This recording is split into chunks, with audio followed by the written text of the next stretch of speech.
Hey there, folks. This is SpaceKev. Right now, I'm on my way into St. Paul to meet up with the guys from Holy Grail. They are currently on tour for their latest release, Crisis in Utopia.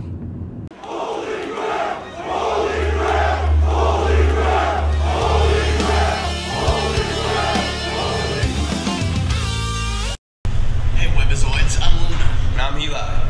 And we're Holy Grail. And this is Black Wind Metal. How'd you guys come together? Well, I'll let him start because he was there. Yeah, originally it was me and Tyler and James LaRue started from in kind of like the end of this band called White Wizard we were in. And we wanted something a little more technical, more thrashy, and overall just kind of unlimited to our style that we wanted to create. And that band was really restrictive in the style. It had to be Roland Maiden and Judas Priest all the time. So we set forth this new idea to start our own band and lead that band to the founding member and like the leader, John Leon of White Wizard. So us three started at the beginning of Holy Grail, and after trying all kinds of guys and we, James LaRue had known Eli from San Diego. We have some couple buddies that shred down there. And so Eli was living in LA at the time, but they were both like, I don't know, just never got around to hitting each other up, even though like they were told like, hey, you guys should jam together. And then maybe like 4 months later we finally played with them and it worked out perfectly. Yeah, you get two lazy guys to do one task. It takes about 4 months. Yeah. We had a name Sorcerer for a minute that was heavily taken by other bands, so we kind of used it as a placeholder to get shows. While we were trying to find like a more solid name, and I just thought, you know, I was reading Knights Templar kind of stories and Crusaders, and I thought, oh, a chalice or a grail would be cool. And then I looked for Holy Grail. It had never been a band name, and it had never been used. So I told the guys. How do you guys, I mean, what are your influences and how did you guys at your age kind of look back? And would it be fair to say new wave British heavy metal would be an influence on you guys? On me very heavily, mainly rooted in like the late 60s, early 70s hard rock, and kind of the metal that was inspired by that stuff, which is the new wave British heavy metal. I'd say like, I don't know, like Mithra, Deep, like White Spirit, Tank, and all that, Parallax, Tank? Iron Maiden. When I started playing guitar, I got really into Metallica, Megadeth, Anthrax, and stuff like that. I think like Megadeth's probably my biggest influence. And then it led to like Sepultura and Cannibal Corpse and Morbid Angel. And actually, Death is the band Death is like probably one of my biggest like influences too, like Megadeth. Lyrical influence. I saw that comic books. Yeah. That was the influence for actually the title song? Yeah, well, actually, not necessarily a comic book. It was more like a sci-fi pulp fiction kind of short story. And, I don't know, just all kinds of little life experiences thrown in with just kind of like the oppressed versus the oppressors kind of vibe in there. Yeah.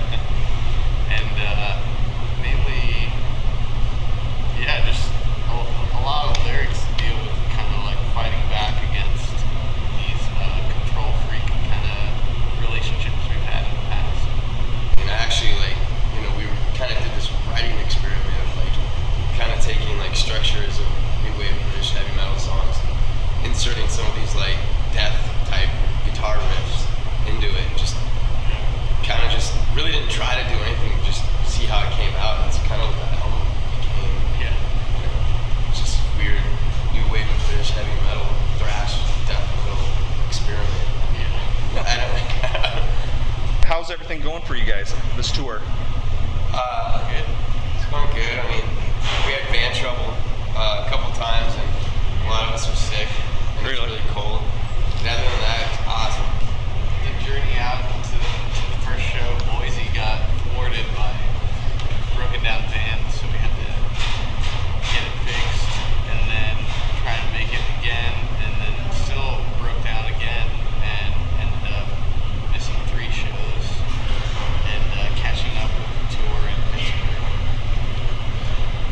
then when the van finally got fixed, was it like hauling butt over to you know, many states to get to Pittsburgh then? Yeah, well, actually it was Bloomington. That was the first. Yeah, Bloomington, Indiana. Bloomington, Indiana. Okay. Yeah, 36-hour straight drive, only stopping for quick bathroom breaks, and we would just eat snacks the whole way.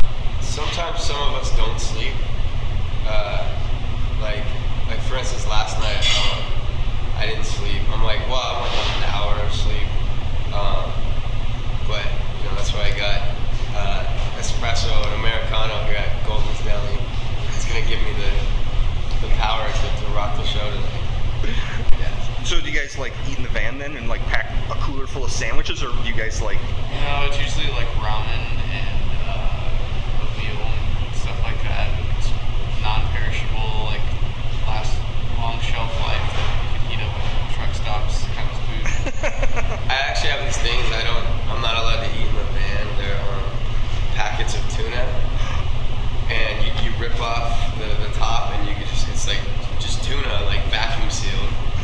But I guess it stinks up the van. They call it you're eating your cat food. And I need my protein. What can I say? So James, you said you're a vegetarian. Yeah. How does that?